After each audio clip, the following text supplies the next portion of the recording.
The Street Corner Soapbox. The Street Corner Soapbox with Fausto and Willin. Podcast takeover. We're making a killing. Music to nightlife. Debauchery and street news. Serving it hot. We are some street news, movies and mayhem. The craziest guests, words from chaos.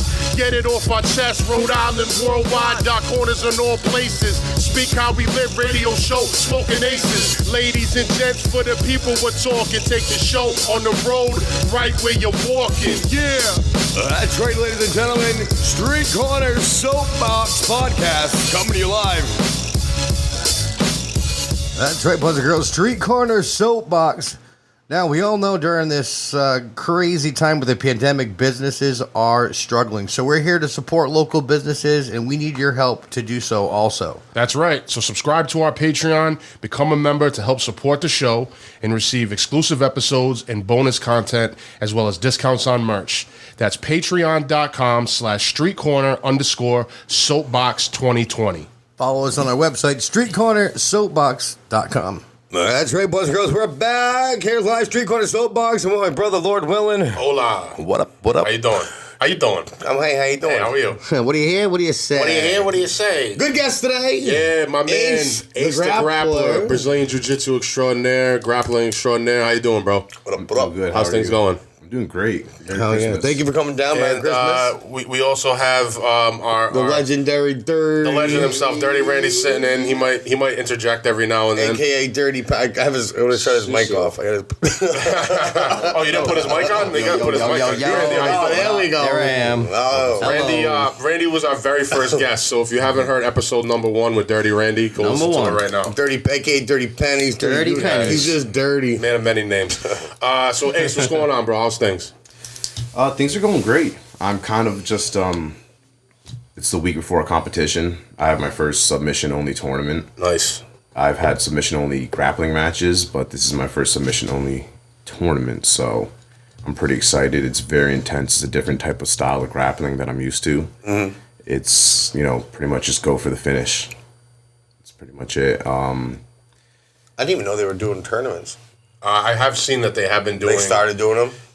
Wrestling and grappling tournaments, jiu-jitsu tournaments. I have seen that online, but there hasn't. That's interesting because I've seen some people on social media competing, and I think I know someone that's doing one besides you. But there's no fight. There's no locally. Hasn't been any actual fights, MMA or kickboxing or not really boxing either. Not in Providence. No.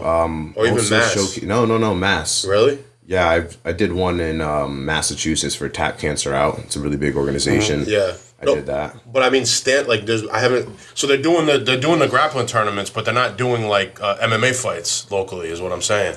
Yeah, that's unfortunate. Why though? Why is that? If you can do the submission, if you can do the grappling tournaments, why can't you do the MMA fights too, or kickboxing? I just feel like those are more heavily regulated than jiu-jitsu. Yeah, jiu-jitsu is kind of a fairly new sport. That's a good point. And doesn't really have like a governing body for the United States. It only really has like international governing body. So let's get into your background, man. Tell us about your background, how you got into training. Where you from? Yeah, where you from, and how you got into training in the beginnings. Yeah, did you like wrestling in high school? A family figure or something like that?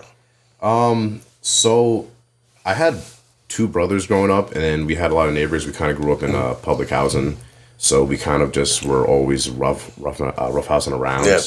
And if it wasn't me beating up my brothers and his friends, it was my older brother and his friends beating me up. And my mom was an athlete as well. She did softball. She used to fight with us too. Yeah, she was very like physical, not in a bad way. She just she used to wrestle with us. But she was an athlete, kind of. I mean, she was really. Yeah, she's very athletic. She's still pretty athletic to this day. No shit. So she was very interested in putting us in sports and activities and getting us to do things. And the first thing I ever did was judo. Nice. Judo was very fun. It was different. I remember it was brutal. I remember there was days where I didn't want to go. And I ended up doing baseball. I was not pretty good at that at all. I didn't really enjoy that. I got into band, and I played the trumpet for like 7 years. Oh, cool. Yeah, but the year after I started doing trumpet, I started wrestling in 7th grade. And then after that, I just fell in love. I did my thing, and here I am today. Yeah. How long did you train judo for? Probably 2-3 years. And was this? Did you grow up in Rhode Island? No, I grew up in Connecticut. Okay, you said that. So I was born in New London, and I was raised in Groton, Connecticut. Okay, so you were training out the school, the gym was out there in Connecticut. Yeah, it was like a public local town program. Okay. Sensei Gagnon. I don't know if he's still around. And so that was basically your introduction. Now, I know obviously judo is, I don't know if it still is, but it was an Olympic sport. It's still an Olympic sport. Yeah. It's so awesome. Yeah, too. And it's very competition heavy. Did you compete in any judo tournaments during this time? I did. I did a few tournaments. I was all right. I don't know if I ever won. I remember that the program ended up just fizzling out, so I couldn't really continue with that, and that's why I ended up getting into baseball and other sports. Okay. But I remember one of the funniest things that ever happened is my mom did judo when I was doing judo. Like, that's how athletic she was. Right, nice. She was like, I want to do it too. Cool. My mom went out there. She won some matches. I remember the worst match I ever had was like this kid who was maybe like a couple years younger than me. He easily had like 10, 15 pounds less. I had like 10, 15 pounds on him. And that kid beat my ass, man. Yeah. Just threw me to the mat and I cried. So how old were you again when you were doing judo? Anywhere between 6 to 8, I want to say. Okay, yes, you were young. Okay. Yeah. Kind of like I got started in martial arts around that same time too. I mean, karate, not judo. I wish I got introduced to judo at that time because, I don't even want to go down that rabbit hole. But judo is a good art. I think I've done a little bit. It's been integrated in other styles that I've trained. I've never getting thrown around, dude, is not fun. When I was a kid, fucking karate was huge. That was like yeah. But judo, I feel like is not as it's popular, but it's not like karate was so widespread and it was just like, oh, everyone joins a karate school. But judo, the training, like he said, is definitely worse. Brutal. It can be brutal. You're getting thrown, dude. You're getting fucking hip toss, shoulder throws, fucking, all kinds of sotogare. Not even that, like, like the mats back then were like concrete. Yeah. The mats these days have made leaps and strides. They had like fucking yoga mats before. Yeah. You might as well literally have just gone outside on the playground and just you should have just did it on the grass. And doing judo too, you learn how to fall because there's a proper way to fall. Where you don't hurt yourself. When you're training any kind of wrestling, grappling, you gotta know how to fall. There's a right way to fall, and otherwise you have a short career. Exactly, you're gonna break some bones for real. So I think that's good to learn from an early age too. All right, so you got into judo, then you end up going to baseball, and then you said you got into wrestling. So tell us about that. Yeah, my mom just kind of signed us up because that's just kind of the mom she was, and I have to thank her to this day for that because I would not have done anything probably. And what age did you start wrestling? I was in 7th grade. It was the winter of 7th grade, so I was 11, turning 12, I think. All right, so you're already doing martial arts for a couple years, 4 years anyway. Well, it stopped. Yeah, and I used to get beat up all the time. All the kids, nobody wanted to practice with me. That used to really make me mad and hurt my feelings. I was really emotional about it. Yeah. And I remember that I kind of knew that I really liked it when there was a conference tournament that was pretty big. And my mom didn't really know anything about it. It was our first year. And we went to practice the next week and everybody was wearing these matching shirts on the team. And I was just like, well, where's mine? Like, oh, we got them for ECCs, and ECCs is a pretty big tournament in Connecticut. And yeah, that kind of like really got me upset. And I think like the next day they came in with a shirt for me, and I just knew that I really, really liked the sport. I loved the sport, and I knew that it was probably going to be a huge part of my life from that moment on. Was this high school? No, this is 7th grade. Oh, so this is still okay. This is 7th grade, first year. I kind of fell in love. My mom asked me the second year, going into my 8th grade, and she was kind of hesitant because like I really got beat up pretty bad. While you were wrestling, you were saying? Well, yeah. Okay. I lost every single match. Yeah, and she asked me, she's like, "Oh, honey, do you You say you want to do this?" I'm thinking it's your ass whooped. she just figured she'd ask just because. She's just like, "Do you want to try it?" And I was like, "Absolutely!" Like that was the most fun I've ever had in my life, and yeah, I was hooked. So, I don't know if you may be too young to remember, but do you remember any comparisons to the judo training in the wrestling? Yes. Well, judo's all stand up. Wrestling is, I don't want to say half stand up, half mat work, but I mean, it depends on what style you're doing. We're doing folk style, so there's a lot of emphasis of mat wrestling, but there is also a huge emphasis with stand up. I think the biggest comparison between the two, like the things that they had most in common, was the mental toughness. The approach to training is very stern and very competitive and very just, mind over matter type thing. Yeah. All right. So you basically started wrestling in middle school. Yeah. And you started competing, but it was kind of a rough start for you. When did you start to come into your own? Wow, that was a journey. So, my 7th grade year, I almost won my last match at New England's, which is just at that age you just register and that's it. And I remember I lost, and that was kind of like the first match that I actually kind of had some sort of remote success. 8th grade year, I started having success. I took second at the ECCs, and I didn't place at states. I remember I was beating this kid. I had this kid pinned, and then he reversed me and then pinned me. I had him on his back. He was good as, I had him dead to rights. He reversed me, pinned me, eliminated from the tournament. Damn. Yeah. Freshman year, I didn't really have a lot of success. I was JV for a day, and then I hopped on varsity, but it was only because we had a small team. And then sophomore year, it started picking up steam. Junior year, the ball was really starting to roll. I was ranked 6th, I think, in the state my senior year. Oh, nice. Ended up finishing 2nd in the state and qualified for New England's. I think I went 2-2 or something like that. And then my senior year, it was just it's just fireworks. You're just killing it. How do you think you progress? So how do you think you progress more technique or just training and I trained a lot. Yeah. So I was fortunate enough to have a family that was traveling, because wrestling clubs were few and far in the state. You're talking about what?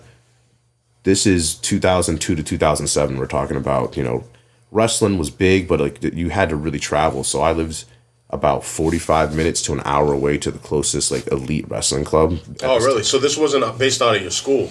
No, so I wrestled for my high school, but the off season is really where you got. Okay. So I wrestled for Northeast Elite, which was the first club in Connecticut. They eventually branched off into 2 different clubs, into Northeast Elite and then to NAT, or KT Kids, which is still around today. Northeast Elite is no longer a thing. Ralph Powers was retired mailman. But I ended up going there and training with the best kids, not just in the state, but in New England area, Massachusetts, Connecticut, and you had kids coming from New York every once in a while. I mean, we had the best kids in the nation coming to this gym. So that's really where I really just started it wasn't just technique, it was conditioning, it was strength. We had ropes. We had to do rope climbs every practice. And then just falling in love with the sport. Yeah. You were training with the best, so you're only going to get better. Yeah. So then, tell us too a little bit about the actual wrestling training, because I know it's not easy. When you're preparing for tournaments or competition. I feel like the only thing that's really close to preparing for wrestling, you could say judo possibly. Okay. MMA is another huge example. I mean, it's really becomes a mind game, and your body wants to give up. Everybody's cutting weight. Right. Everybody's tired. Everybody's hungry. Everybody's thirsty. Cutting weight must suck. Yeah. Everybody wants to go home and lay down with their girlfriend. Everybody just wants to just chill. We'd really like to be playing video games and just doing nothing. And when we get the opportunity to do that, we really do that. It's really good to take your mind off of the competition. Yeah. But leading up to competition, big competitions especially, there's a certain aura in the room.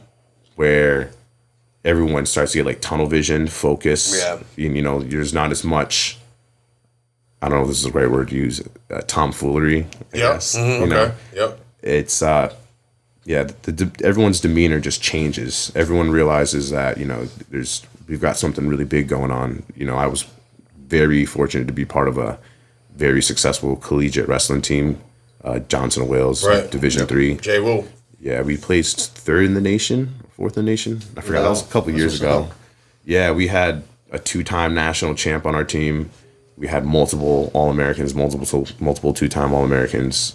Yeah, I mean, really, it's just it's different from when in high school when I was by myself preparing for competition versus being on a nationally ranked team preparing to we sent 7 kids to nationals or 9 kids. It was either 7 or 9 kids to nationals my senior 9 kids. Sure. Our heavyweight was a round away from going to nationals.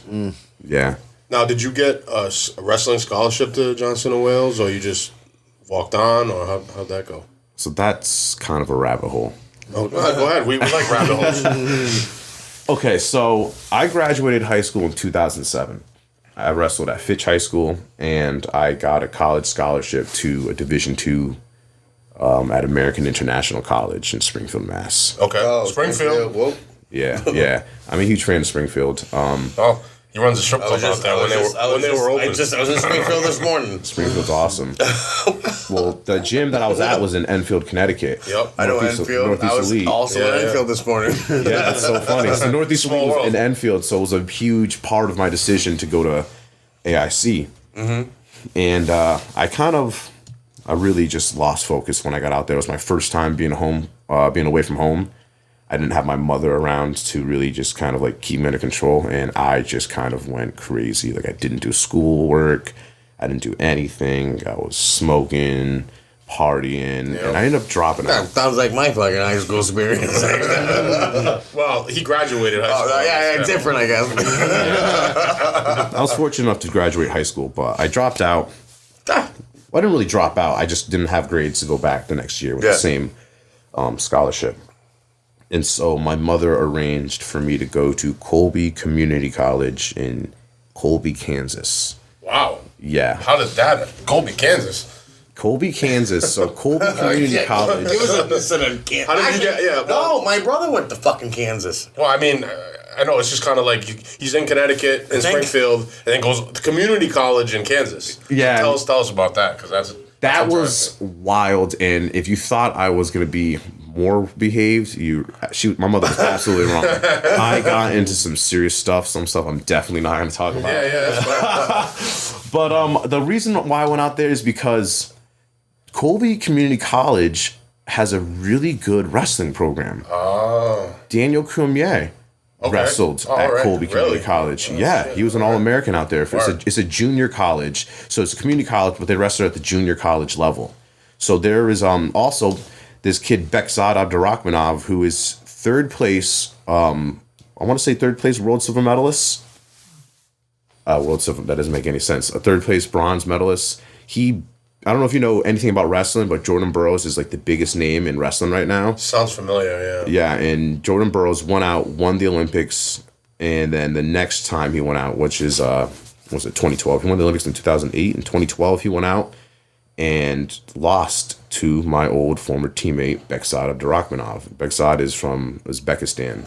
So he came, wrestled. His brother wrestled and coached at Harvard University, Muzaffar Abdurrahmanov. And yeah, after he finished college, Bekzad wrestled at Clarion, finished that, went back to Uzbekistan, and now is a world team member. So now that we got that aside, anyways, Colby Community College, great wrestling college. My friends were going there. My friend TJ Hepburn, who's a big time name in Connecticut and New England and nationally. He's a 2-time New England champ, 3-time Connecticut State Open champ, and he was a Division II national. Okay, so you had friends. You had a couple friends out there. Okay, all right. Do you also? Yeah, he also fought in Bellator, and then nice. Brendan Ward. I don't know if you know him. I know the name. Yeah. Huge friend of mine. Huge name in Bellator. He was out there. I was out there with just hammers. So cool. I didn't last 3 months. No. Nah, I ended up leaving, and I went on a journey, and got in a relationship with a girl. She had a kid. She had a kid before. Yeah. She already had a kid. I got him into wrestling, and I ended up doing a MAWA, which is the Mid-Atlantic Wrestling Association.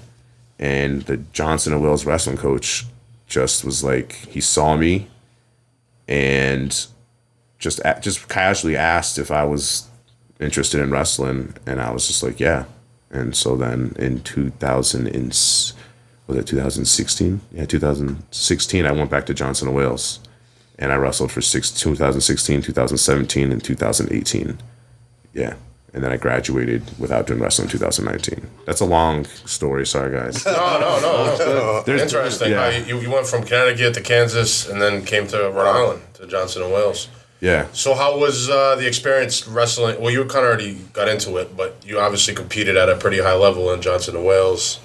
Yeah, it was intense. My body was not young, so there's a lot of like therapy and rehab that I had to do to keep myself up to speed with these kids. These kids, man, you don't understand, man. Mm-hmm. At 19, 20, 21, these kids can do anything. Yeah. And they just do not get tired. They can get banged up and immediately go out and wrestle. And I really took my youth for granted. My first year, I was second string to Steven Giroux, who took second at Nationals at 165 pounds. My junior year, I ended up going to Nationals, and I didn't play. No, I was a round away from placing. I was at the blood round. I lost to an eventual teammate and a former Connecticut wrestler, Mike Ross. And then my senior year, which was also my senior year for wrestling, but my junior year academically, went to Nationals. I did not place again. It was unfortunate. But I did win some matches, so that always tasted good. Yeah. Now, for the people that don't know, describe the different wrestling styles. Because you said earlier you were training, it was like folk wrestling.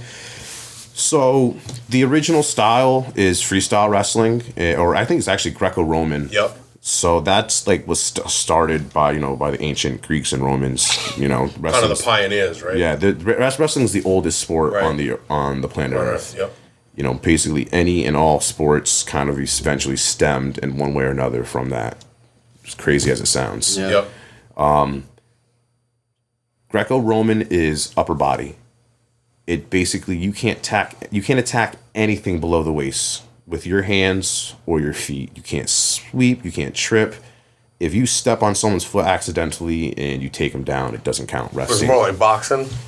No, it's still grappling. It's grappling. Yeah. You just can't grab the legs. Oh, okay. You got to think about it more like judo without the gi on. Mm-hmm. But you just can't trip or use your feet at all. And that's some crazy stuff. That's like that dude Alexander Karelin, the 3-time Olympic champ from Russia. You look at this dude; he looks like a complete monster. He was a Greco-Roman god, basically. Yeah. Freestyle is what Jordan Burroughs is doing right now. What another great John Smith did. Basically, most of the greats did. John Smith, the Brands brothers. Freestyle is fair game. Anything. It's upper body and lower body. You can do leg attacks. It gets very creative. The main thing about Greco-Roman wrestling and freestyle wrestling is it's about excitement and exposure. They want to see high amplitude throws, and high amplitude throws get awarded more. So if you do, for example, in freestyle wrestling, if I take you down feet to butt, which basically means single leg, double leg, something simple like that. The way the rules are right now, I want to say that's 2 points. The rules are always changing every year, by the way. So don't be surprised if you can never keep up the rules. They're always changing. And then a feet to back is 4 points. So if you take someone and throw them over your head, that's a 4-point move versus a 2-point move. And when it comes down to criteria, let's say you're both tied 2-2. You got 2 2-point moves, and another person has 1 4-point move. The person with the 4-point moves is going to win. Right?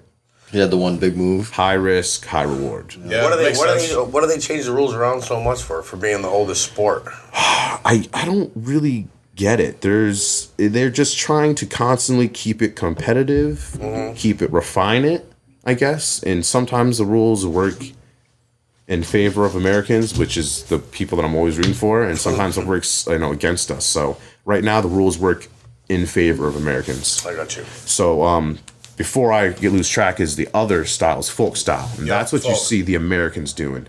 And that's, I think, for the most part, is the strongest style which translates to mixed martial arts, because folk style is about control. So, a throw is great, but you get the same amount of points for a throw if they go to their belly as if you did just, take them down with a double leg. The points don't change. It's about exposing their backs to the mat for an extended period of time and holding them there. So in freestyle, if I just turn your shoulder past 90 degrees, you break 90 degrees, I'm going to get 2 points. In folk style, if I expose your back for a split second, there's no points. I have to hold you down for an agreed upon amount of time. And it's 3 seconds for a 2 count, I believe. I haven't wrestled in so long, I forgot the rules. And then at 4 seconds, this is college rules. At 4 seconds, it's 3 points. So 3 seconds for 2 points. 5 seconds for, I don't even know, guys. It's all right, man. It's all good, Something along those lines. And then pins the ultimate goal, and no matter what style is, pins. That's just complete dominance over your opponent. You get the most points from a pin. Yeah, and then another thing. I know it sounds like it's simple, but another thing is folk style. Yeah, folk style. There's a lot of mat wrestling, and there is mat wrestling in freestyle, but they want excitement, so they don't feel like there's any action happening on the mat. They stand you up. Folk style, you can get grounded up and you can look at two people just kind of wrestling on the mat all the time, but that control on the mat and holding someone down, keep preventing them from standing up and constantly returning to the mat.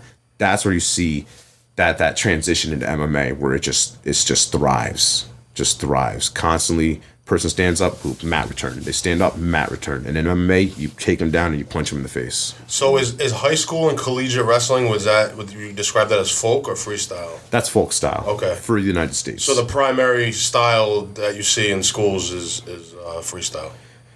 Or folk style, rather. So the primary style you see in the United States is folk style. Okay. Everywhere else in the world does freestyle and Greco. Okay. What about submission wrestling? It's not really like a real sport. Okay. It has its very own unique rule set, which allows the moves to be, work, but they don't really work too much well. I think jiu-jitsu is a more complete art. Okay. Yeah. Okay, cool. Well, we'll get into that in a second. So, actually right now. So, so you competed, obviously in wrestling, high level at Johnson & Wales. And then when that was over, how did you get into Brazilian Jiu Jitsu? So before I actually left to go back to wrestle at Johnson & Wales, I was getting into Jiu Jitsu. Whaling City Athletic Club is the club that I trained at. Started off as Strike Zone, a small little boxing gym on Bank Street, New London. It was on the upstairs, like above some like boutique, and it grew into this huge organization that it is today. And one of my first wrestling coaches, it's so funny. This guy Jay Jodowin.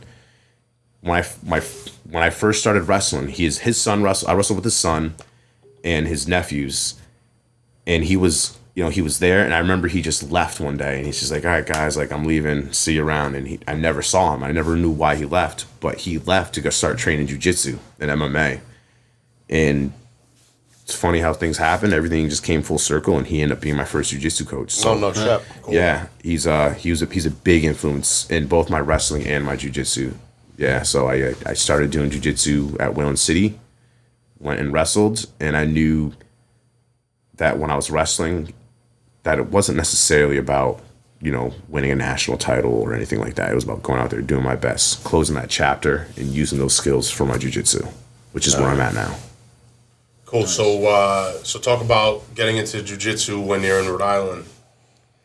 So Jay Jodowin is a black belt under Tim Burrill. Yep. Tim Burrill is, I believe, the first black belt in Rhode Island. Yep. He's also one of Carlos Machado's, who's one of the original family members of Jiu-Jitsu. There's the Gracies, the Machados.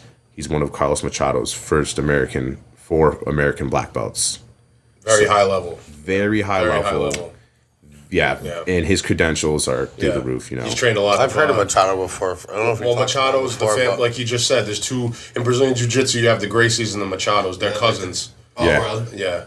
But yeah, Tim Burrill. I think I told you this when I met you, but I went there for a little bit. Really? Years ago. Yeah, when they were on Charles Street.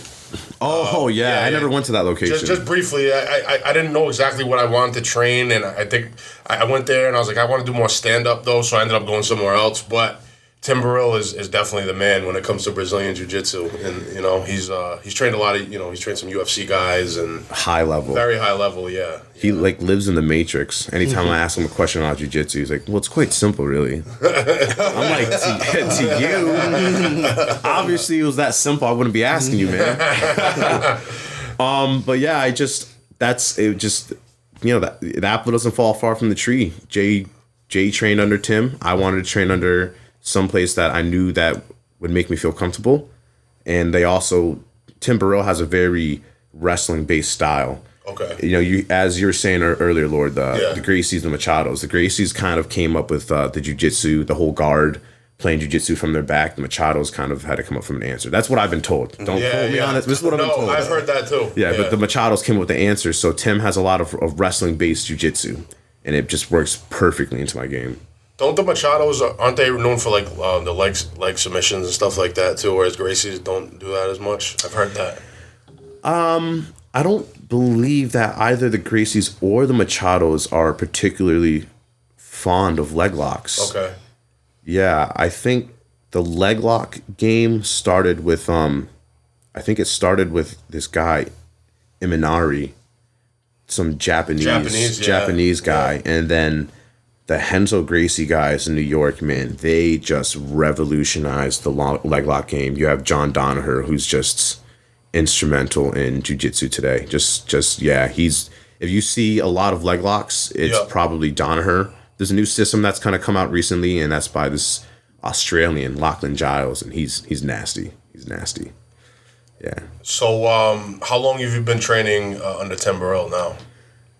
I've been training under Tim a little more than a year and a half, I want to say. Okay. I'd have to like really look back on the exact date.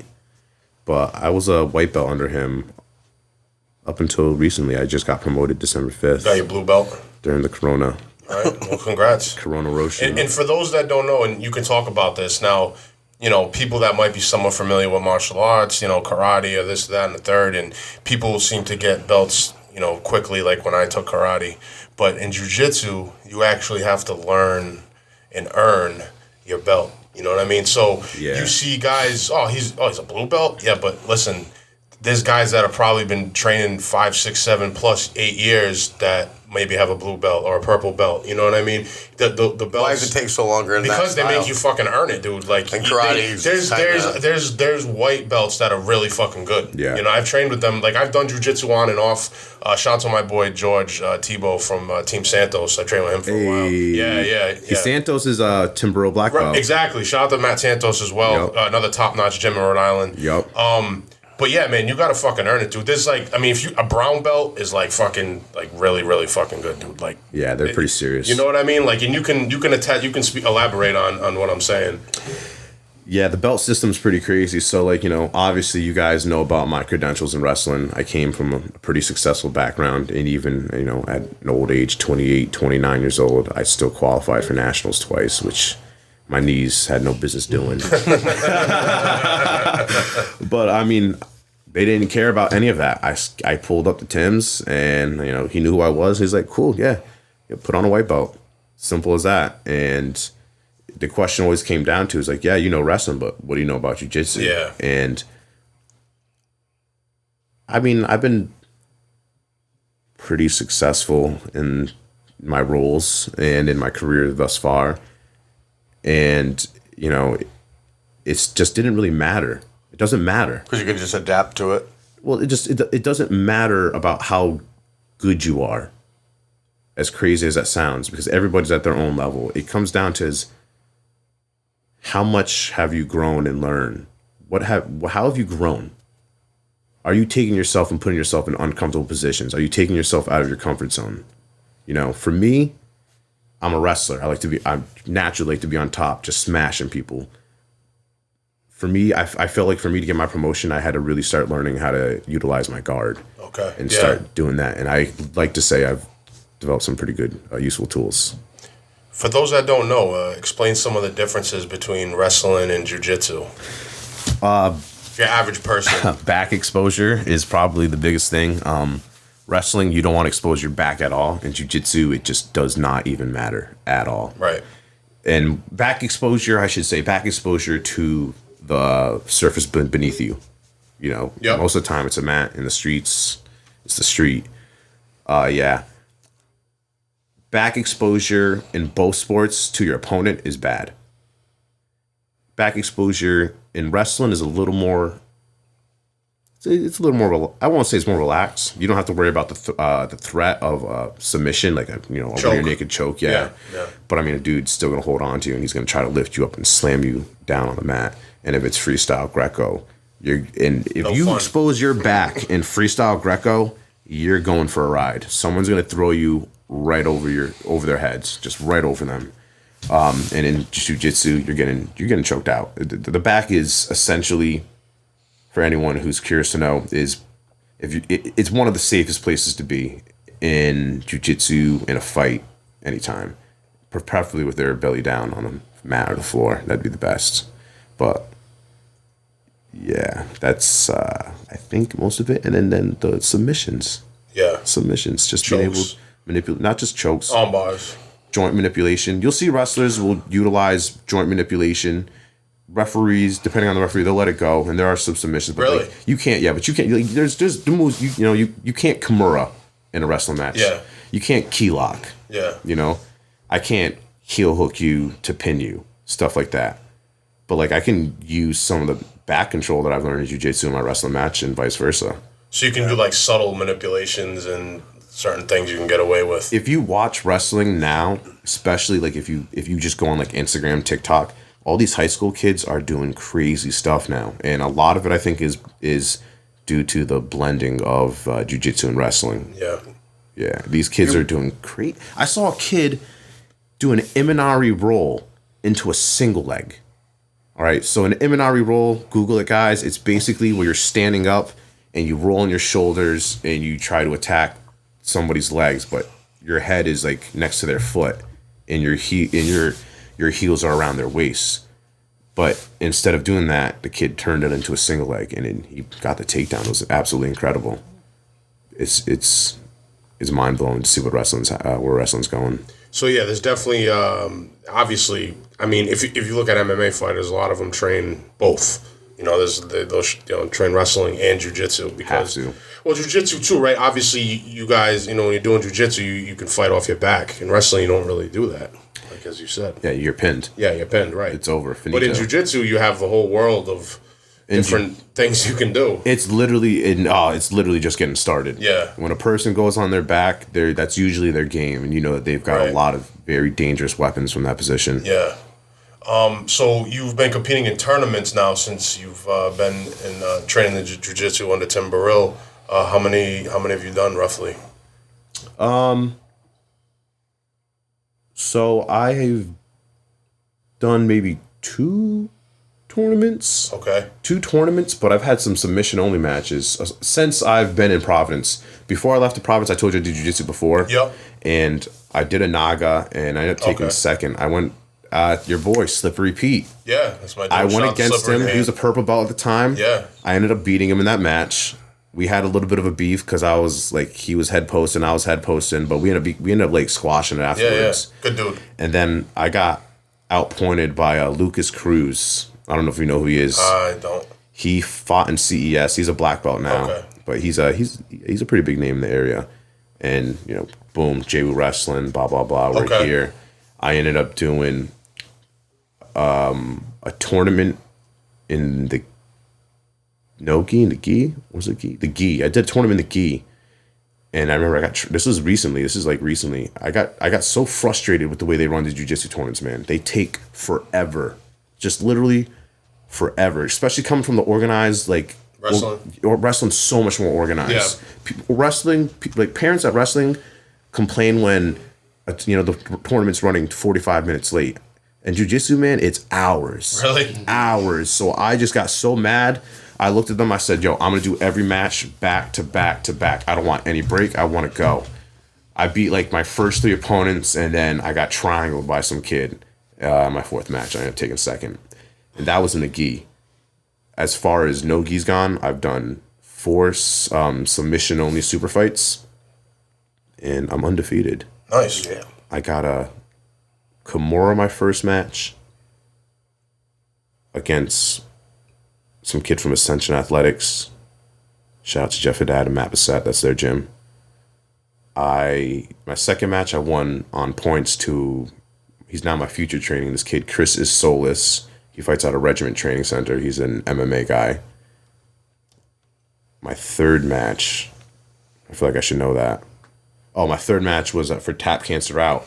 I filled in 2 days' notice. I filled in, destroyed the kid, won by points. The kid was from Marcelo Garcia, New York, or something like that. And then my most recent match was again at Tap Cancer Out. I went against Nuruddin Abrar, who's he's a pretty big name in MMA. And I choked him out. All right. Nice. Yeah. So compare no gi to gi, for those that don't know. Speed. The speed is like the gi is like putting on the brakes. Yep. Whereas the no gi is just like, it's more like wrestling. That's where I'm finding most of my success. Okay. It's, no gi I like to call them true handles. Everything you do is it's true. There's no clothing, there's no fabric. I'm gonna grab something that's gonna work whether you're wearing clothes or not. Yep. That's a true grip. The gi, you have the gi grips, and that's just crazy, man. It just you could be going in one direction and someone will grab you and you're just done. And it's insane. And the tricks with the gi. Yeah, there's so much stuff you can do with the gi too, right? It's incredible. You got to look into the lapel jiu-jitsu. The people who use the lapels, they start like if you're wearing a coat, they'll grab like your lapels, like where the zipper is at the bottom, and they start grabbing that and they invert and they dive and spin between your legs, and next thing you know, they're on your back. And they're choking you out. It's crazy. Oh, it's insane. You got to look up this dude, Keenan Cornelius and Mikey Musumeci. I've looked them up. They're both American, I believe. Now, would you say you feel more comfortable without the gi?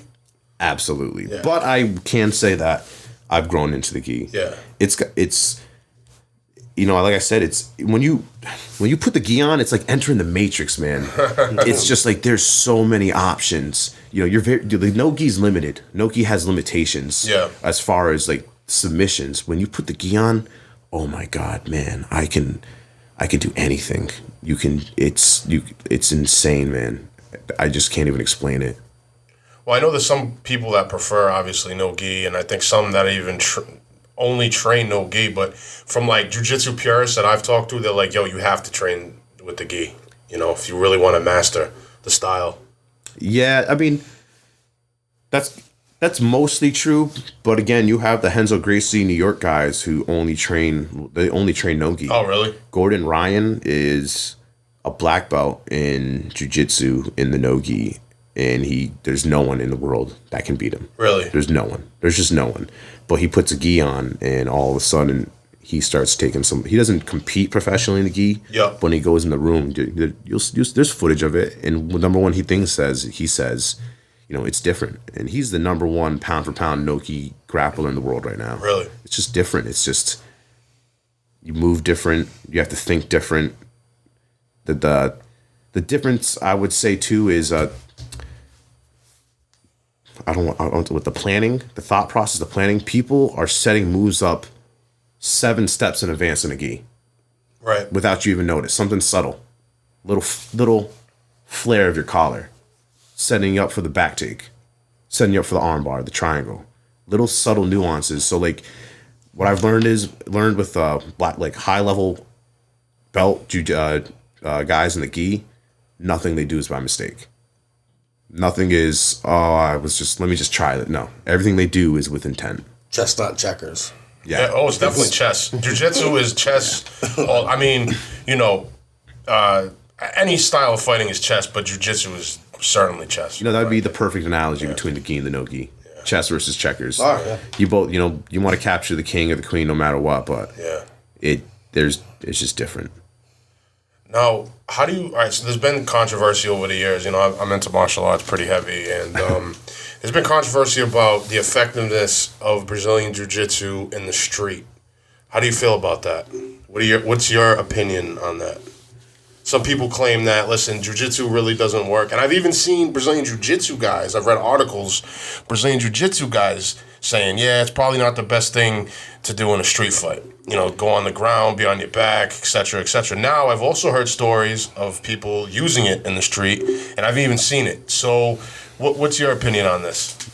Or wrestling, too, for that matter. Brendan Ward's dad is huge into self-defense. Kent Ward, legend.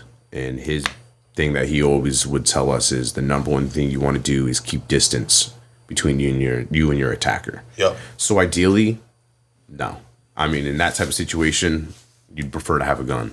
Let's be real. Yeah, of course. Of course. You know, you'd prefer to have a gun. But jiu-jitsu, if you use it smart, if you're aware and you're highly in tune with your surroundings, it can be advantageous. Yeah. You don't want to choose to go to your back. Yeah. All right? I recommend. You should not want to choose to go to your back. I think the best thing you can do is if you have striking, to use that. Yep. If you have to get close to your attacker, wrestling. Last case scenario, jiu-jitsu. Okay. I would prefer to stay on top of my person and use my wrestling and jiu-jitsu and, you know, take care of them that way. Yeah. Little ground and pound. Mm-hmm. Probably, let's not get into it. Yeah, no. But if you are in the situation where you are on your back or you have an attacker on your back, jiu-jitsu is going to help you. It will absolutely help you. You go from standing 0 chance to some margin of chance, you know? Yeah, I think it's, I mean, even if it wouldn't be your first, the first thing you go to, it's important to know, because if you do end up on your back in the street and you don't know what you're doing and someone gets on top of you, you're basically going to be screwed. Yeah, you got to be thinking, get up and get the fuck out of there. Yeah, right. No, at any and all costs. You know, don't be thinking about like, well, I'm going to go and do this. No, bro. Yeah. Fuck, bro. Listen, bro. If I got a pen, I'm jabbing that somewhere. There's a lot of street fights I think don't really get to the ground. No, you know a lot of them do. Yeah. Because a lot of people start holding on to the clothes, to the hair, stuff like that. Not all of them, but all of them usually end up with one person on the ground. Either way, but especially now with the explosion of MMA over the years and jiu-jitsu, you got kids that don't even necessarily train, that might be fans that want to they get into a street fight. I've seen it working in the clubs and stuff. They fucking go to the ground, and you could tell they don't know what the fuck they're doing, but maybe they've been watching, You're saying on purpose they do it? Yeah. I'm going to take this guy down and fucking, I'm going to do what I saw on TV. It's not that easy. Yeah, but you didn't train it. No, I saw like this video on Instagram of like this girl. She was getting fucked up, bro. And she's on the ground, and she's holding on to her attacker's hair. Yep. Oh, your girl fights that brutal, dude. She just holds on to her hair. I'm like, girl, let go of her hair. You're getting fucked up. Like, you need to fucking protect your face or something. Yeah. Does that mean? I don't know. That's the microwave. What are you cooking something, dude? Hot pocket. My bad.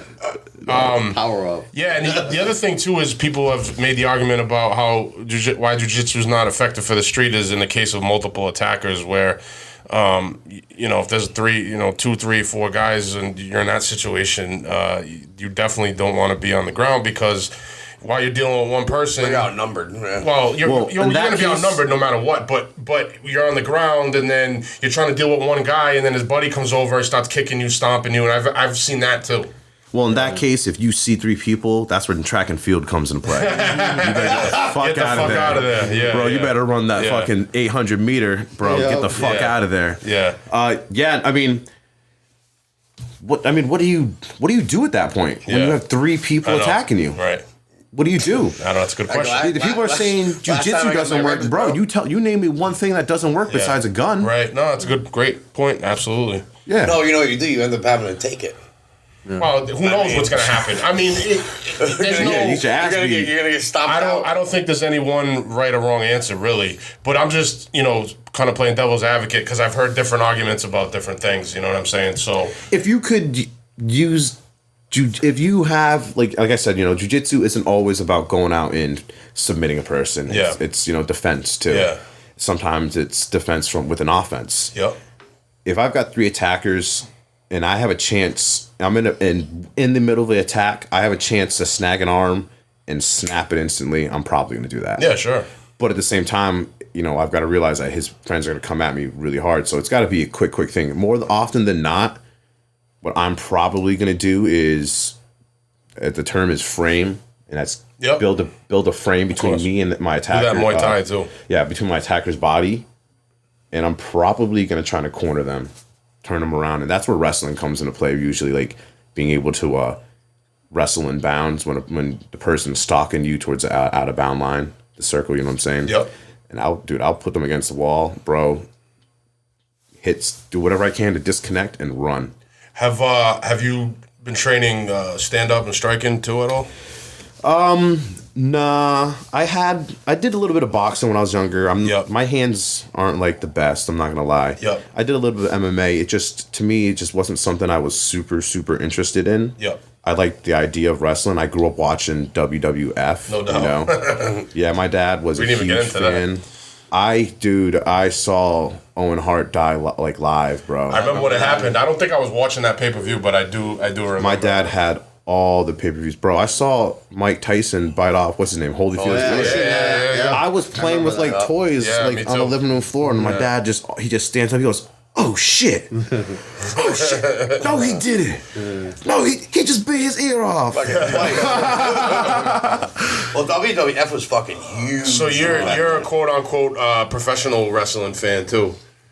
Not so much when you were anymore. a kid. Yeah, once I started getting into like real wrestling, quote unquote. I started getting mad. Like, oh, you wrestle? Oh, so you go off the top ropes? And I was like, no, bro, we don't do that. You know what's funny too is like the stigma on wrestling and how it's changed, and not even like just the stigma, like how like people viewed me. Because when I first started wrestling, it was, oh, you're gay because you're touching other dudes. Yeah. You're wearing fucking those tights. You're wearing an oversized thong or something like that. You know, like, what are you wearing?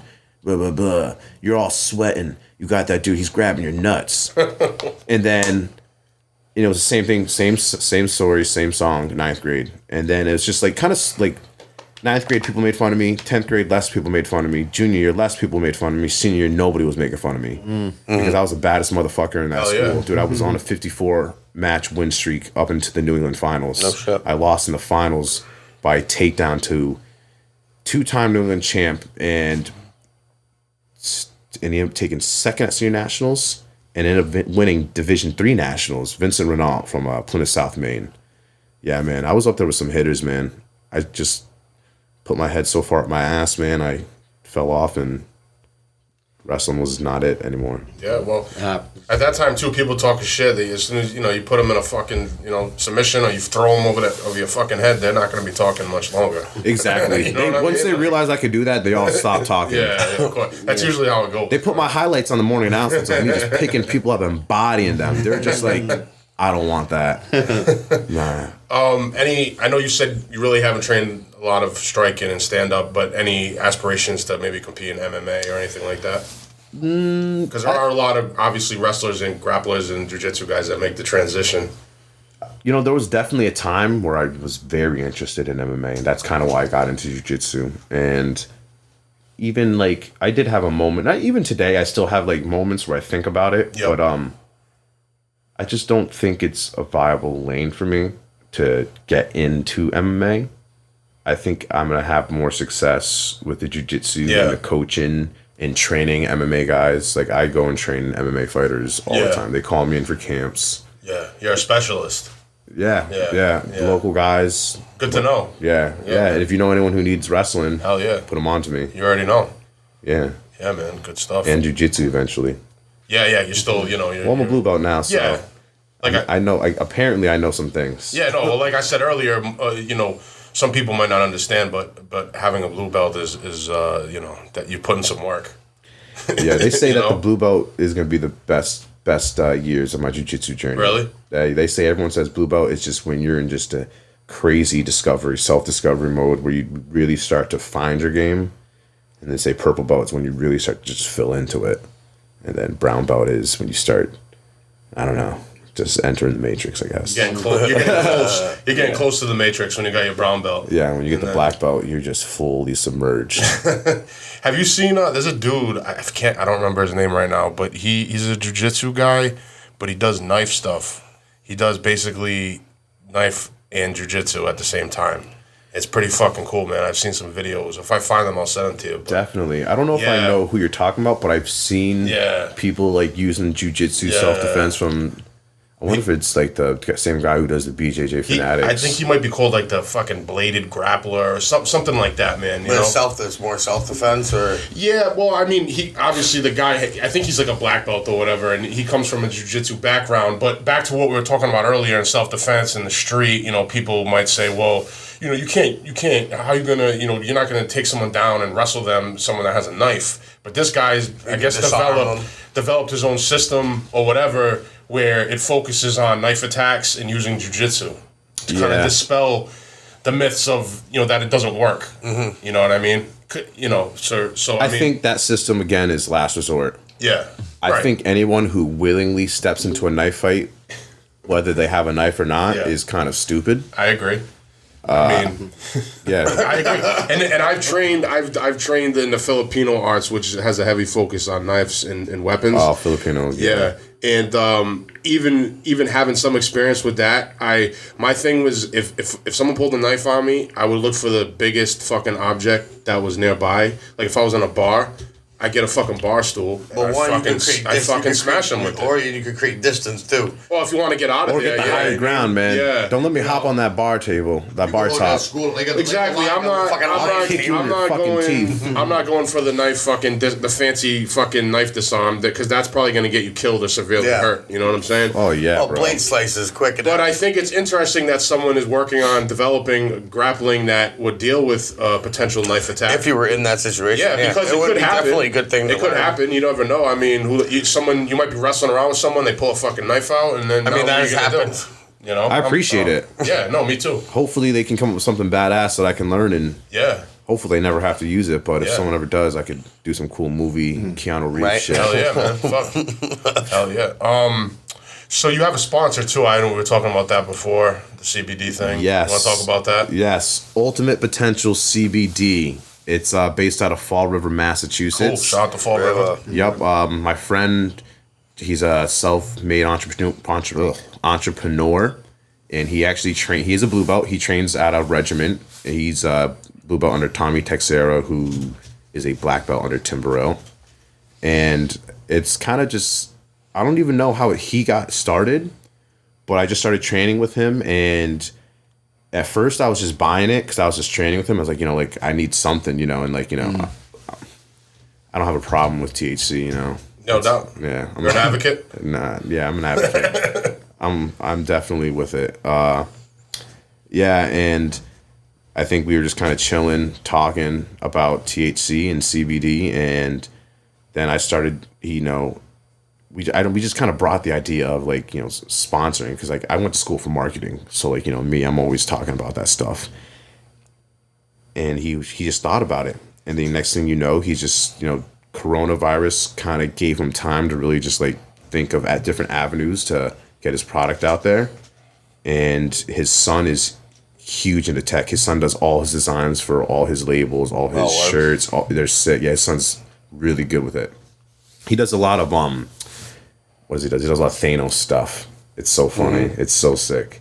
But yeah, he does that, and his product is. I started off with Hudson Valley CBD, which is a good product. Don't get me wrong, but I just felt like what I was getting from Ultimate Potential was better. There was also a very close relationship, obviously, and Joel, he cares about the people who take his product a lot. He really does care. And, you can DM him anytime on Instagram, and as soon as he gets a chance to answer you, he's going to answer you. Maybe we'll have to get him on.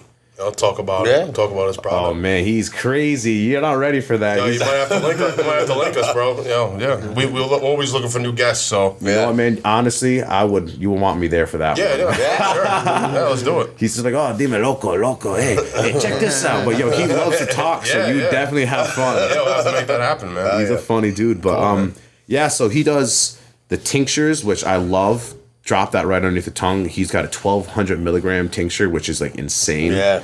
And his products are solely marketed towards athletes, specifically jiu-jitsu people, but he's trying to branch off. But he has a tincture. You use a salve at all?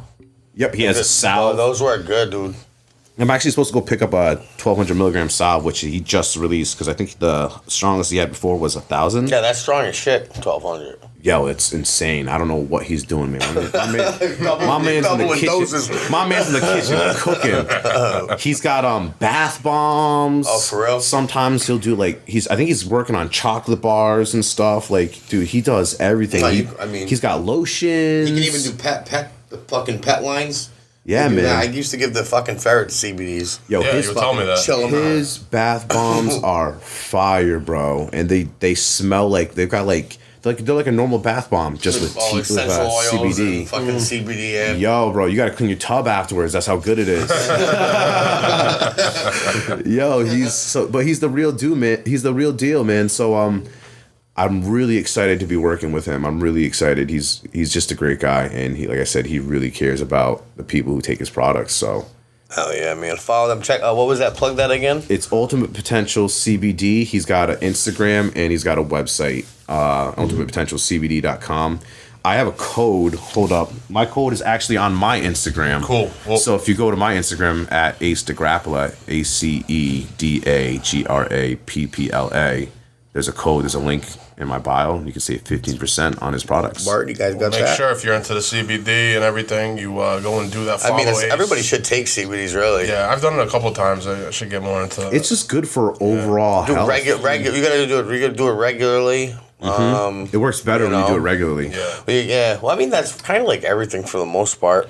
No, man. Crack cocaine. Well, That's methamphetamine. Can't do meth all day. Crystal meth's probably not a good thing to do regularly. Shouldn't be snorting bath salts. No, definitely no bath salts. That's one of those things you can take as much as you want, and you'll never Crocodile, overdose. your arm fucking rots. I'm glad that shit ain't out here. CBD is one of those things. If you take too much, you're just gonna fall asleep, man. It's like weed. Yeah, not even.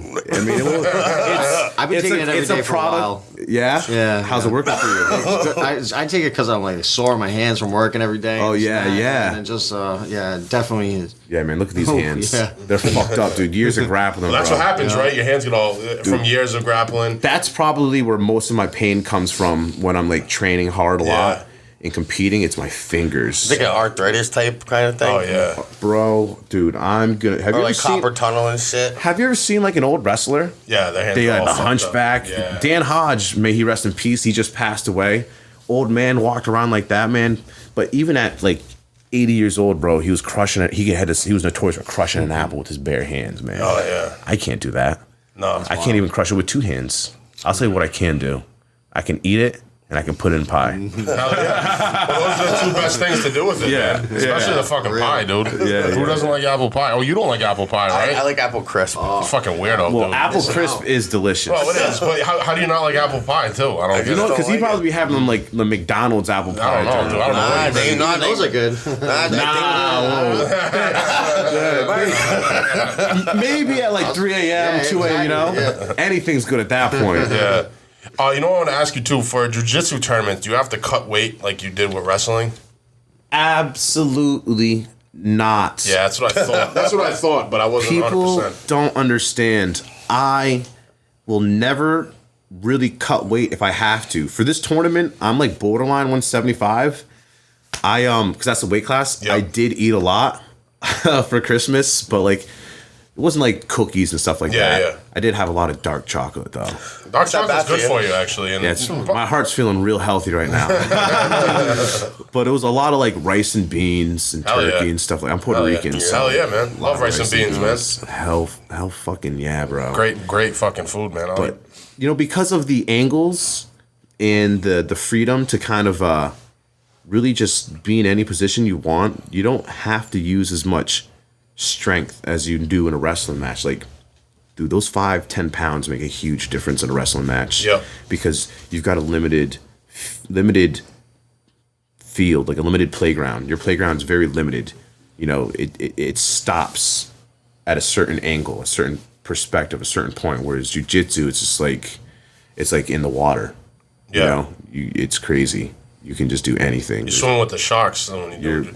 With, I think it was it Machado that said that? He said, there's a quote, and it's like, it's about like boxes or stand up, but once you go to the ground, now you're swimming with the sharks. I like to compare wrestling to like lions fighting. Yeah. You know, gladiator kind of Romans, you know, something like that. And jiu-jitsu is like swimming with sharks. Yeah. It's no joke.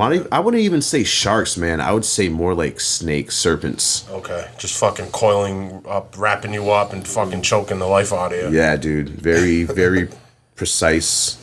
Oh, actually, that's another thing I want to talk about too, real quick. Is you know, people might not realize in jiu-jitsu, it's about technique and leverage. You know, and I've learned that. You know, like I said, I've trained it on and off, and I'm far from good, but you know. You get someone that knows what they're doing, it don't matter how big they are. And I think that's part of the reason they developed it initially, you know, the Gracies, Helio, smaller guys to have an advantage on the ground. Like, most of the guys I've trained with, like I said, are smaller than me and fucking don't matter, dude. Don't matter how much. You're kind of a, you know, big specimen. Yeah, I know. But that's what I'm saying. So even if I outweigh them by 100 pounds or more, whatever it is, don't matter, dude. Like, on the ground, dude, if they're, you know, skilled, I can't do shit. You know what I'm saying? Like, it's just the way the style was developed, you know? Yeah. Yeah. To really kind of put that in perspective, there's a sick match that just happened last year at 80cc's. And earlier I was telling you about the leg locks and the Danaher guys, and I mentioned Lachlan Giles. He's an Australian. And he's like my size. Yep. You know, maybe a little smaller. And he, at 80cc, he decided to join the absolute division. Absolute is, there's no weight limit.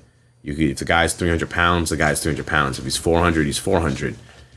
So, and it's mostly heavyweights that go into this division because it's absolute. You know, like, you know, you're not going to have a 130-pound kid go and face a guy who's 250, 220. Yeah, yep. He's going to get hurt, no matter how good he is at jiu-jitsu. Yeah.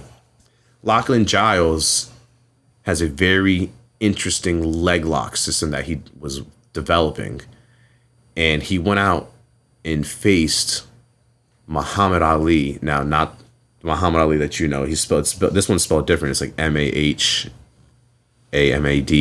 and then it's his last name is Aly. Black belt in jiu-jitsu, legend. Just this dude's just nasty, right? And Lachlan Giles being easily 50 to 70 pounds lighter than this guy. This guy's easily walking between 220, 240. Muhammad Ali, Lachlan Giles, like 170. And he just used his angles, his positioning, attacked the weakest part of this guy's body because this dude's built like a freaking linebacker, started attacking his legs and submitted him. And it just became one of the most iconic moments of jiu-jitsu this past year, not this year, but last year, and I think honestly for decades to come. That picture of him getting this heel hook on Muhammad Ali, it's just incredible. I have to watch that. It's when you watch it happen, it's literally poetry in motion. Yeah. The whole entire world was just like in complete shock. We were like, it was just like, did that really just how? How does he even do that? Yeah. It was beautiful to watch. There's have you ever seen the video from, I think it's like the 80s? It's the one, he's a Gracie guy, and he was you know, they used to do those challenge matches where they would go to different schools and gyms and challenge. I think that was Hoist. It wasn't Hoist though. It was well, Hoist was doing that too, but I don't know the guy's name. His last name wasn't Gracie, but he trained under them. But anyway, I guess this fucking big fucking bodybuilder dude. I'll send you the link if you've never seen it. Definitely send me all the links. Yeah, he challenged this Gracie fighter, And this guy's huge, you know, fucking outweighs him by, I forget how much exactly, but by a lot. Dude's fucking jacked, fucking muscle, fucking bound, meathead type motherfucker. And, you know, probably is a lot stronger, technically speaking. I feel like I might have seen this. But, yeah, and fucking basically, they start standing up, and the guy's trying to throw punches, like big shots, haymakers, and the other dude obviously had some stand-up training, so he's kind of just playing defense, parrying the punches. He kicks the dude in the leg a few times, and then he goes for the takedown, puts him in his guard, and ends up fucking submitting him with an armbar. You know what I'm saying? And that shows you right there that size does not really matter when it comes to skills. You know? Yeah. Size only matters when the skills of equal parts. Exactly, right. Exactly. So you take a dude who's huge with no skills against a small dude that has skills, you know, the smaller guy's still going to have the advantage, I think. I mean, that showed you right there. And then the what you just talked about, too. Oh, I'm going to send you that match. Send me that match, You're please. going to be just, wowed. Yeah. Yeah, man. Size does not always matter. That's pretty much the point of this, you know. Sometimes it does, though.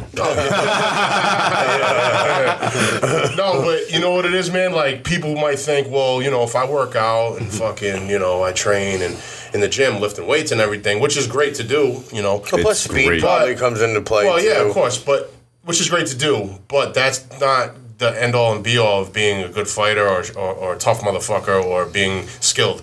You know what I'm saying? So guys that walk around with that fucking attitude like they can kick everyone's ass because they, you know, go lift weights, you might run into some small fucking dude that is a nasty at jiu-jitsu or boxer or kickboxer. Yeah. And you're going to get your ass handed to you and all that fucking weight training is going to go right out the fucking window. No, look at fucking bro. Ty, dude. Yeah, exactly. Well, exactly. Most of the people I've ever trained with are smaller and fucking the best.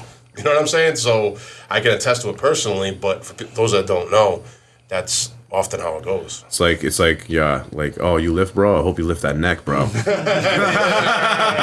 Because I'm taking that home with me. Yeah, that's what I'm saying, dude. Like, and it just goes to show you, man, that you got to be humble and, you know, not be one-track minded, you know.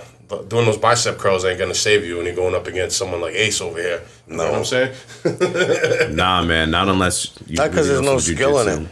I be doing bicep there's curls skills too. in lifting weights. Well, lifting like as a whole. Yeah, you know what I mean? But it's when it comes to As far as fighting, there's and no- combat, yeah. No, I mean, you're just strong. you'll have You be strong. strength. Yeah, that's which about is it. why someone that is in good shape and also trains is even more dangerous because now they have the size and the strength and the skills. Yeah. You know? I don't curl weights as much as I curl necks. Yeah, well, I mean, what's going to save your life, too, if you think about it? You know what I mean? Another, you know. Yeah. It'd be nice to have, like, be walking around with a dumbbell. Right? Like, oh, shit. Yeah, carry like a fucking 20-pound dumbbell with you around and fucking, you know, if you got to use it. Like, I've been waiting for this moment. Jerry Tillinghast used the dumbbell. Yeah, he was in the prison gym. That's a different story, but yeah, man. So why don't you give out your social media again so people can follow you and check you out? Yeah, I'm pretty sure it's the same all across the board. It's Ace Da Grappla. It's phonetically spelled ACEDAGRAPPLA. Ace Da Grappla on Instagram, Twitter, and I did start a TikTok, but I don't really know how that's working. Yeah, I hear you. I can't figure the TikTok out either. Anything with a TikTok, I feel like Twitter. you gotta be like 12 or 17 between that age range to figure it Yeah, out. I think it's something like Yeah, that. it's a lot of kids do it. A lot of kids, And girls. it's like dancing. We're not going to do it. Do a fucking dance. A few people, Randy, you might have a TikTok. A few people recently people keep telling me to. I know, need to get I know. one. Well, that's like during a unicorn I'm like, thing. You can wear a mask. He doesn't you have can an dance. Instagram? Huh? Yeah. You do or you don't? Yeah. No, he's on Instagram. Yeah. But I've heard that about people like, yo, you should get on TikTok. Yo, But see, it's different. I It's feel, 'cause He has cool. that he could just put the unicorn head on and Well, just do whatever he Why don't wants. you? Well, People tell me your to do it cousin with- gets how many fucking views? Oh my and god, my downloads cousin's a and fucking friends? Brazilian dude. On Oh my Instagram. god! Oh my god! It's like fucking. She's like viral. She's like just. Oh, is she a high school girl? Yeah, Oh, that's pretty why. much. She's not a high school girl, but she's No, college. Is she 21? Oh yeah, dude. Those fucking those high school and college girls have found a way to. They found the algorithm. Yeah. They know how to work that algorithm. Yo, dude, it's where crazy. they could put a bowl like a video of them eating a bowl of cereal and get But you know what it is, though? thousands and thousands. It's just because guys are thirsty and fucking they just you know what I mean? You know what it is, dude. That's why I'm about to change all of our shit to female on the goddamn thing. That's why it's 2020. Everybody's thirsty. I know, all right?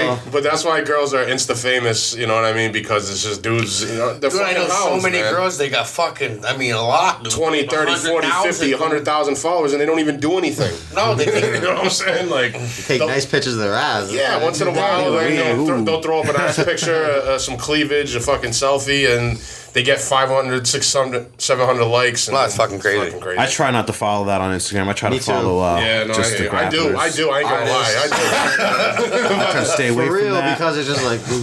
I try not to, but I end up doing it anyway. That's like another conversation on how It they're is, like it is. manipulating, the public mind. The whole Don't get me episode. started We'll on have, that. we'll have you back to talk about that. Conspiracy theories. I love those. No doubt, man. Well, fucking. Anything else you wanna drop? Anything else you wanna talk about?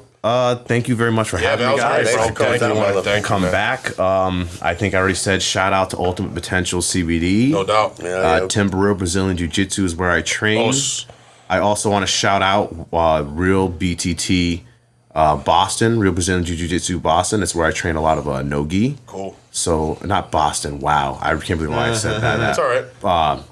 Taunton. Okay. Boston is also a good program over there. We're going to visit. But Real Brazilian Jiu Jitsu Taunton, I train with them a lot. So thank you, Jair Marcelli. He's a black belt over there. And I think that's pretty much it. Right. If you guys want to get a hold of me, you got my social media. Ace Da Grappla with a D, A.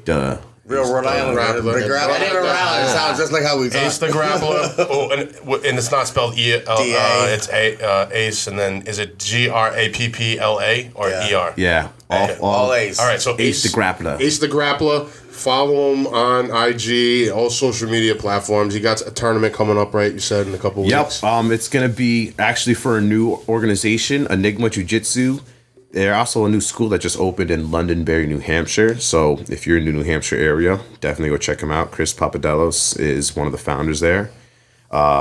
You will be able to stream my match. Oh, I'm going to have to check that. Yeah. There's going to be a link. I will get that information forwarded to you guys. We'll post all that stuff for you, bro. Any links you got, send them our way, and I'll definitely be watching that too. Sunday, January 3rd. It'll be in the later in the day. Yeah. Nice.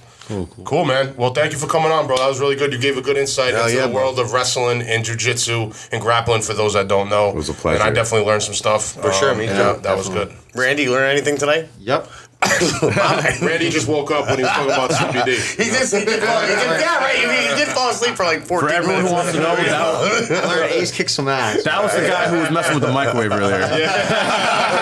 He has a microwave in his pocket. I thought I had this silent the volume on. I swear to God, I did. He took a lot of fucking CBD earlier. Hey, man, I'm on CBD down, man. All right, well, thank you, Ace Da Grappla. Once again, that was really good. Street Corner Soapbox. We're fucking out of here. Peace. Thank you. The Street Corner Soapbox. If you're a fan of the podcast, you can help support the show by donating to our PayPal at paypal.me/Street Corner Soapbox. That's right, guys. Make sure to like and share all of our episodes. And for easier access to our show, check out our link tree at linktr.ee/Street Corner Soapbox.